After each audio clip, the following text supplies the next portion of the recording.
Welcome back folks, I'm Lloyd Purvis and this is Run4Adventure. We are back today with another shoe review and we are taking a look at a new version of a shoe that we have reviewed at the channel before and a running shoe that I absolutely loved running in. So we're looking at the new Hoka One One Rincon 2.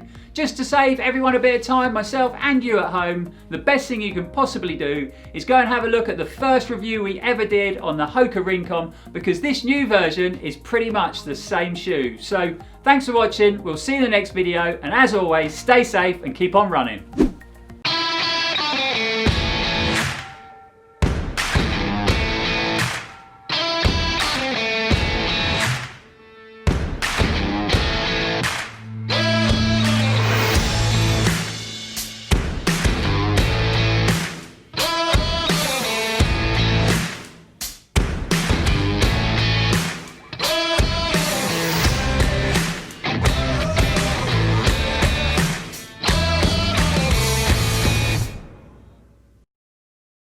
Only kidding, of course we're going to review the shoe, so let's give you a few facts and figures on the new Hoka One One Rincon 2. The shoe retails in the UK at £105. Weight wise, in a men's shoe it is 218 grams and in a women's it is 204 grams. Heel offset is 5mm, so it runs off a 31mm stack on the heel and a 26mm on the forefoot. The shoe is available in 3 different colourways for men and for women, and when it comes to the fit of the shoe, this is a UK 9.5 and it fits true to size on length, but it's quite narrow when it comes to width in the toe box. So the shoe has gone through a subtle change, and I mean a subtle change, which necessarily isn't a bad thing. I loved running in the original Rincon, a great all-round shoe at a fantastic price. So let's run through the things that haven't changed with the new Rincon 2. The shoe still runs off that deep cushion, super light, compressed EVA midsole with that early stage meta rocker for quicker acceleration. When we look at the midsole, we've got that quite wide profile for good ground contact for a nice smooth and stable ride. So exactly the same midsole setup as in the original Rincon. Moving on to the outsole of the Rincon 2, we still have these high abrasion rubber zones on the high wear areas of the shoe. So we've still got quite a lot of exposed EVA on the outsole, and we will come to that later. So when you look at the outsole and the midsole construction, they are exactly the same as the original Rincon. Where the changes have been made are in the upper, and to be honest, them changes are pretty subtle too. So the Rincon 2 comes with a revamped upper, moving away from that single mesh upper of the original Rincon. So we've now got this slightly plusher feeling engineered sandwich mesh for increased comfort, but still maintaining a high level of breathability.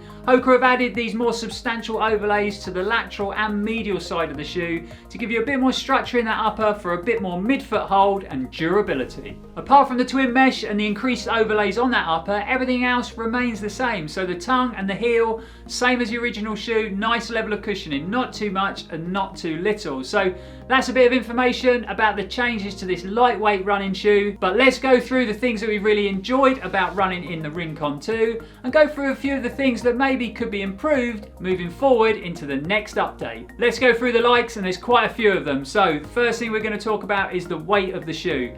The Rincon coming in at 218 grams is a fantastic weight for a training shoe. So you get enough shoe for your longer runs, recovery runs, running marathons. You've got plenty of shoe there, plenty of cushioning, plenty of structure in that upper. But at 218 grams, if you want to cross it over to any speed work, tempo work or race day, the shoe is definitely light enough and responsive enough, that's for sure. When it comes to the upper and the changes in that upper, I think it's a good thing. I never had a problem with the original upper actually. It was super durable and really comfortable on and very airy, very breathable. But I think adding another layer to that upper has just made the shoe look a bit plusher. It definitely feels a bit plusher and a bit more comfortable internally in the shoe. I think it's going to add a bit of durability as well, but it is still very light and very breathable around the foot. Adding the increased overlays to the lateral and medial side of the shoe, again, a good thing. I think it's going to make that upper a bit more durable, but definitely felt like it had a bit more structure in that upper and a bit more hold around that midfoot. Moving on to the midsole of the Rincon 2, I am so happy that Hoka did not change the midsole from the original shoe. I love the feeling that midsole gave me. I ran it on short races. I did several marathon distance races in it. It was comfortable on the long distance. It was super responsive on the short stuff. And again, same midsole in this shoe, so I've had the same reaction to it. You put it on and it's just that right level of cushioning, that right balance of cushioning. So it's cushioned, but it's not like super soft. It's not like Clifton or Bondi soft. It's got that level of firmness to it. So if you go out a long day on your feet, whether it be a recovery run or a marathon training run, very comfortable underfoot, a really nice place to run off. And then if you want to up the pace, it becomes super responsive, really light, with a really well balanced midsole. So it really does cross over to all avenues of your running, even if you want to use it for a race day effort. So all in all, I've been super happy with the 50 miles in the Rincon 2, and I'm so glad Hoka didn't make any drastic changes to this shoe. Whenever there's a shoe that I love and I've really enjoyed running in and it's having updates, I always cross my fingers and hope for the best. So hoping seems to have worked this time, and I think them subtle changes they've made to the upper have made this shoe perform even better. But there is one thing that is bugging the hell out of me about the Rincon and about the Rincon 2, and you've probably guessed it by now, especially if you watched our original review, and it is that outsole and this exposed EVA. We've got exactly the same thing happening again after 50 miles. It's starting to tear through that EVA outsole on the outside edge where I strike on a midfoot on the outside edge, and we've got big chunks of EVA coming away. And if I hold up my original Rincon after about 300 miles, there's quite a lot of that midsole missing, and it's been chewed up pretty bad. It's so frustrating. You know, all we need to do is have a bit of added blown rubber down the outside edge, and it really would increase the durability of that outsole. I know it's going to add a bit of weight, but it's going to be grams. You wouldn't even notice it. You wouldn't affect the performance of the shoe. So a problem that's quite a big problem in my eyes. It doesn't affect performance. The shoe still runs the same. I don't notice it, but it just doesn't look good after 50 miles when an outsole is so chewed up.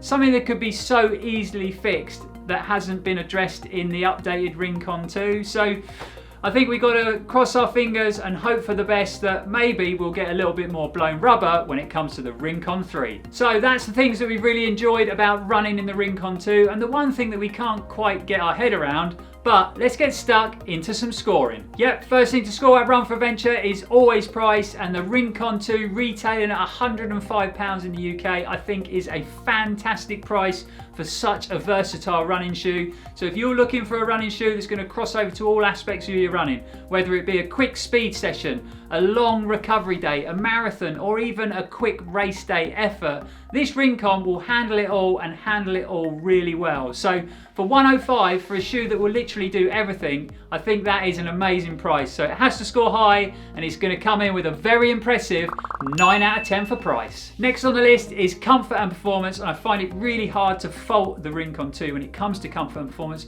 like I did with the original Rincon. I personally think it is that perfect one-stop shoe. So if you need a shoe to cross over to all avenues of your running, this will do it, and do it extremely well. I've done speed work, tempo work. Because of the weight of the shoe and because of the balance of the shoe, it feels super lively, really responsive. Then you slow everything down, slow long recovery days, marathon training days, and the shoe is just a super comfortable place to be over long miles and time on your feet. I think the changes to the upper have actually improved the comfort of that upper, and I never had an issue with the original Rincon, but adding that twin mesh, it definitely feels a bit plusher and a bit softer inside. Adding these more substantial overlays on the lateral and medial side of the shoe gives that upper a bit more structure. You definitely feel a little bit more locked in around that midfoot, and I think it will help with durability of that upper as well. So all in all, it's a great performing shoe, and it really will tackle anything you throw at it. So it has to score high for comfort and performance, and the Rincon 2 is going to romp home with a high performing 9 out of 10. Number 3 on the list is durability, and we're back here again. It's the only category that we're going to mark the Rincon 2 down on, and it was the same in the original shoe. I think by adding these overlays to the upper, we're going to get a bit more durability out of that upper and a bit more midfoot hold over time, which is a good thing, but we've still got this outsole issue. 50 miles in, and I've chewed through a bit of that outsole already, and again, it's not going to cause me any issues, and this shoe is still going to hold up to a good 500 miles, but I just don't think it looks good. 50 miles in and you're already eating into that outsole is never a good thing, and it would be such an easy fix just with a little bit of blown rubber down that outside edge. So when it comes to durability for the Rincon 2, it's going to get 7 out of 10. The last thing to score is that super subjective topic of looks. I personally think they've improved the looks of the Rincon 2. I think by changing the fabric design, I think this fabric feels a lot plusher and looks a lot plusher. I also think adding this structured overlay, it just adds to the design, it makes the shoe pop a bit more. And also the colorways are a bit stronger with the Rincon 2. We scored the original shoe an 8 out of 10. I think this is a better looking shoe, especially in some of the other colorways. So it's going to come in with a really good looking 9 out of 10. When we reviewed the original Rincon, it scored a fantastic 33 out of 40, but the new Rincon 2 has just outdone it by 1 point, and it's going to score a very impressive 34 out of 40. Let's wrap this review up with a quick conclusion. This really is a great lightweight neutral road running shoe. It's pretty much the same shoe as the original version, and I never heard anyone have a bad word to say about that shoe. Everybody that I know who ran in it loved it. So if you are the type of runner who is looking for a lightweight road shoe, you're a neutral runner and you want that shoe to cross over to all aspects of your running, you can only have one shoe and you want to do speed work, tempo work, marathon efforts, marathon races, or short race day efforts, this shoe will cross over to all of that and do it extremely well. Or if you're the type of runner who is after a race day shoe but you don't want to strip everything out of your shoes when it comes to cushioning and structure, again, the weight, the balance, the cushioning in this shoe, it is super responsive at them race day efforts. So it really does tick every box when it comes to our running, and all for £105, so at a great price point as well. So if you are either of them two runners, the Rincon 2 from Hoka One One is definitely worth checking out. So that is another review crushed at Run4Adventure. Really hope you enjoyed it, guys. If you did, give us a big thumbs up. We have left a link in the description for the Rincon 2. If you want to find out any more information about this shoe or about Hoka One One as a running brand or the other shoes in their range, please click that link and do so. Also, get involved, guys. We love to hear your feedback. We want your comments. Have you run in the Rincon? Do you prefer it to the previous shoe? Can you notice the difference between the previous shoe? Or have you run in the Rincon or either model of Rincon and not got on with them? Get them comments down below. Don't forget also you can follow us on our other social media platforms, whether it be Instagram, Facebook or Strava. And if you haven't already, come along, hit that subscribe button, join the Run4Adventure family and hit that bell icon so you'll be notified when we upload any new content to the channel. But for now, thanks for watching, guys. We will see you in the next video, and as always, stay safe, keep on running.